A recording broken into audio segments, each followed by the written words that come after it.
Assalamualaikum warahmatullahi wabarakatuh. Kembali lagi di channel Marsha Sugiarto. Pada kesempatan kali ini kita akan kembali membahas informasi menarik. Kali ini kembali terkait dengan seleksi CASN atau calon aparatur sipil negara untuk formasi tahun 2023. Jadi pada kesempatan kali ini kita akan coba bahas berkaitan dengan hal-hal kecil yang bisa membuat teman-teman TMS ya atau tidak memenuhi syarat pada saat proses pendaftaran pada seleksi administrasi untuk seleksi CASN di tahun 2023 ini. Jadi tentunya teman-teman sudah tahu lah ya bahwa sampai dengan saat ini sudah banyak yang mendaftar seleksi CASN baik itu CPNS maupun P3K di tahun 2023 ini. Dan BKN juga selalu mengupdate berapa jumlah yang sudah mendaftar, berapa pelamar yang memenuhi syarat, dan berapa pelamar yang tidak memenuhi syarat. Dan ternyata ada hal kecil yang bisa membuat teman-teman tidak memenuhi syarat pada saat proses pendaftaran, terutama pada seleksi administrasi ya. Dan nanti kita akan coba lihat hal kecil apa yang bisa membuat teman-teman gagal pada proses seleksi administrasi. Dan semoga teman-teman bisa lebih teliti lagi sehingga teman-teman bisa lolos seleksi administrasi pada pelaksanaan seleksi CASN di tahun 2023 ini. Dan sebelum kita lihat apa hal kecil yang bisa membuat teman-teman TMS, kembali lagi saya ingatkan bagi teman-teman yang tertarik ingin membeli buku sebagai bentuk persiapan teman-teman menghadapi seleksi CASN di tahun 2023 ini, baik itu CPNS maupun P3K, teman-teman bisa cek link yang ada di deskripsi video ini. Pada deskripsi video ini sudah saya taruh link yang bisa mengantarkan teman-teman mendapatkan buku yang bagus, buku yang saya rekomendasikan untuk belajar menghadapi seleksi CASN di tahun 2023 ini. Semoga teman-teman diberikan kemudahan dan kelancaran sehingga di tahun 2023 ini teman-teman bisa diberi kesempatan untuk menjadi ASN. Dan langsung saja kali ini kita akan coba lihat informasinya. Bagi yang penasaran, simak terus. Oke, bismillahirrahmanirrahim. Langsung saja kita mulai.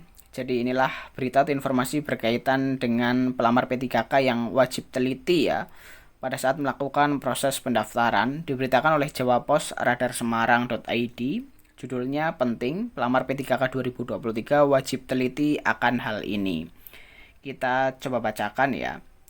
Masa pendaftaran administrasi seleksi pegawai pemerintah dengan perjanjian kerja tahun 2023 dalam waktu dekat segera ditutup pada 9 Oktober 2023 mendatang. Sejak dibuka serentak mulai 20 September lalu, sudah banyak ratusan pelamar yang mendaftar. Namun ternyata juga banyak yang mengalami kendala dan kurang tepat. Banyak pelamar yang dinyatakan tidak memenuhi syarat dalam seleksi P3K 2023 karena tidak taat aturan. Ujar Kepala Badan Kepegawaian dan Pengembangan Sumber Daya Manusia (BKPSDM) Kota Pekalongan, Anita Heru Kusumorini melalui analis SDM aparatur muda Heru Priyatmojo pada Jumat 9 Oktober 2023. Dijelaskan ada beberapa hal yang biasanya menjadi penyebab gagalnya seleksi administrasi atau dinyatakan TMS dalam seleksi P3K 2023. Pihaknya menilai meskipun BKPSDM belum memulai verifikasi berkas, namun berdasarkan pengalaman sebelumnya, pelamar yang TMS memang karena tidak taat aturan. Banyak yang asal mendaftar dan tidak memperhatikan, melamar di lingkup pemerintah Kota Pekalongan, tapi pada surat lamaran ditulis kepada bupati, harusnya kan wali kota, sesalnya. Jadi ini salah satu hal yang sederhana tetapi penting ya. Jadi jika teman-teman mendaftar di pemerintah provinsi ya tentunya gubernur ya, kepada gubernur gitu, kemudian di kota ya wali kota, di kabupaten baru bupati. Jadi ini hal kecil yang harus diperhatikan oleh teman-teman. Di samping itu, Heru menambahkan para pelamar P3K juga tidak teliti sehingga lupa membubuhkan tanda tangan dan materai hingga memaksakan kualifikasi pendidikan serta IPK yang tidak sesuai formasi. Pihaknya menekankan agar pelamar betul-betul menyesuaikan berkas dengan ketentuan yang sudah dilampirkan dalam pengumuman. Pasalnya, ketentuan ini merupakan standar yang harus ditaati, mengingat pemerintah ingin mencari pegawai yang benar-benar tertib dengan aturan. Seleksi P3K tahun ini pada portal SSCASN membuat kebijakan pada dokumen yang menggunakan materai diimplementasikan penggunaan materai elektronik atau e-materai yang terintegrasi SSCASN dengan perum-peruri dalam pembubuhan materainya.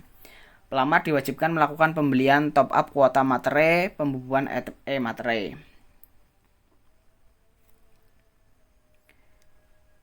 Kemudian Dan pastikan untuk setiap detail informasi yang disampaikan di portal dan medsos PKN dan BKPSDM Kota Pekalongan diperhatikan. Jangan sampai salah upload atau tidak sesuai format yang telah ditentukan. Jadi itulah berita atau informasi berkaitan dengan pentingnya ketelitian pada saat melakukan proses pendaftaran ya, sehingga teman-teman tidak gagal atau tidak memenuhi syarat atau TMS pada seleksi administrasi. Dan semoga teman-teman bisa lebih teliti dalam melakukan proses pendaftaran sehingga teman-teman bisa lolos seleksi administrasi yang akhirnya bisa lolos menjadi ASN di tahun 2023 ini. Jadi mungkin itu informasi yang bisa disampaikan pada kesempatan kali ini. Jika ada tanggapan atau pertanyaan, silahkan tinggalkan di kolom komentar. Terima kasih, mohon maaf bila ada kesalahan. Wassalamualaikum warahmatullahi wabarakatuh.